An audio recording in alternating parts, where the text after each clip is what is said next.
یہ فائدہ عالموں کو پیسے دینے سے، مگر ہمارے جیب سے 1 روپیہ نہیں نکلتا، اور ہم اپنے آپ کو سیٹھ بولتے ہیں۔ اللہ رب العزت سلامت رکھے ہمارے تمام ان نوجوانوں کو، ان بزرگوں کو جنہوں نے میری باتوں کا لحاظ فرمایا۔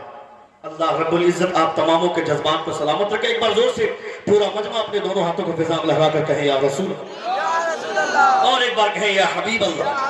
اقرأ بسم ربک الذی خلق، read with the name of your sustainer who created the human being from the blood color۔ پڑھو اپنے رب کے نام سے جس نے خون کے لوترے سے تمہیں پیدا فرمایا۔ اپنے بچوں کو پڑھانا چاہیے۔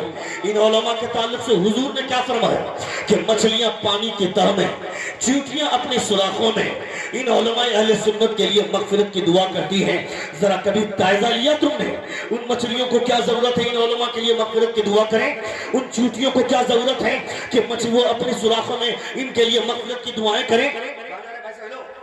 واٹ ہیپن سر؟ سامنے بیٹھ کر کے بیٹھیے نا۔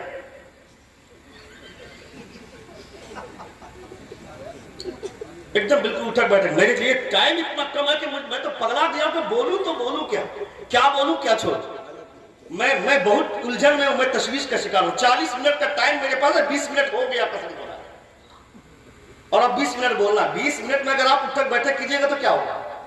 اس لیے 20 منٹ کا 25 منٹ کی تقریر ہو گئی اور 15 منٹ باقی ہے، اور 15 منٹ سنیں گے آپ؟ کتنے لوگ سنیں گے؟ ذرا ہاتھ اٹھا کر کہیں یا رسول اللہ، اور ایک بار کہیں یا حبیب اللہ۔ نبی کونین صلی اللہ تعالیٰ علیہ وسلم کے آپ کلمہ پڑھنے والے ہیں۔ آپ کو ان باتوں کا احساس ہونا چاہیے۔ حالات بہت خراب ہو رہے ہیں، حالات بہت سنگین ہو رہے ہیں۔ آپ اگر علماء کی عزت نہیں کریں گے، اگر آپ اپنے علماء کے وقار کو نہیں سمجھیں گے، تو آپ سوچیں کہ دوسروں کو کیا ضرورت ہے کہ وہ آپ کے علماء کو عزت کریں، آپ کے علماء کے وقار کو سمجھیں، آپ کے علماء کو حیثیت دیں۔ وہ دوسروں کو کیا ضرورت ہے؟ آپ کو عزت دینی ہے، آپ کو علماء کے وقار کو بحال رکھنا ہے۔ آپ کے دروازے پر اگر کوئی عالم آتا ہے، عالموں سے اگر آپ کی دوستی ہے تو ان سے کرکٹ کی بات مت کیجیے، ان سے فٹ بال کی بات مت کیجیے، ان کے پاس اور دوسری کوئی چیزوں کی بات مت کیجیے۔ علماء کرام فرماتے کہ جب کسی عالم کے پاس بیٹھو تو اسے کچھ مارو، ان کو چھیڑو، نبی کی شریعت کا کوئی نہ کوئی مسئلہ ان سے پوچھتے رہو۔ پوچھو گے ایک مسئلہ، مگر جب وہ بولنے پر آئیں گے تم کو 10 مسائل شریعہ سے واقفیت حاصل ہوگی۔ یہ علماء کے پاس بیٹھنے کا فائدہ ہے۔ عالموں کے پاس بیٹھو، مگر ہم بھی وقوف ہیں، ہمیں آوارگی سے مطلب ہے۔ جمعے کی نماز پڑھ کر مسجد سے نکلتے ہی امام سے پوچھتے ہیں امام صاحب دھونی نے کتنا اسکور کیا، امام صاحب محمد کیف نے کتنا وکٹ لیا، امام صاحب ظہیر خان نے 4 وکٹ لے لیا۔ میں کہتا ہے ظالم، کون ہے وہ ظہیر خان، کون ہے وہ محمد کیف، کون ہے وہ دھونی، کون ہے وہ تندولکر؟ یہ لوگ تمہارا نام تک نہیں جانتے ہیں، اور تم ان کے بارے میں مسجد سے نکل کر پوچھتے ہو کون ہے ظہیر خان جو تمہارا نام نہیں جانتا ہے، کون ہے محمد کیف یہ تمہارا نام تک نہیں جانتا ہے۔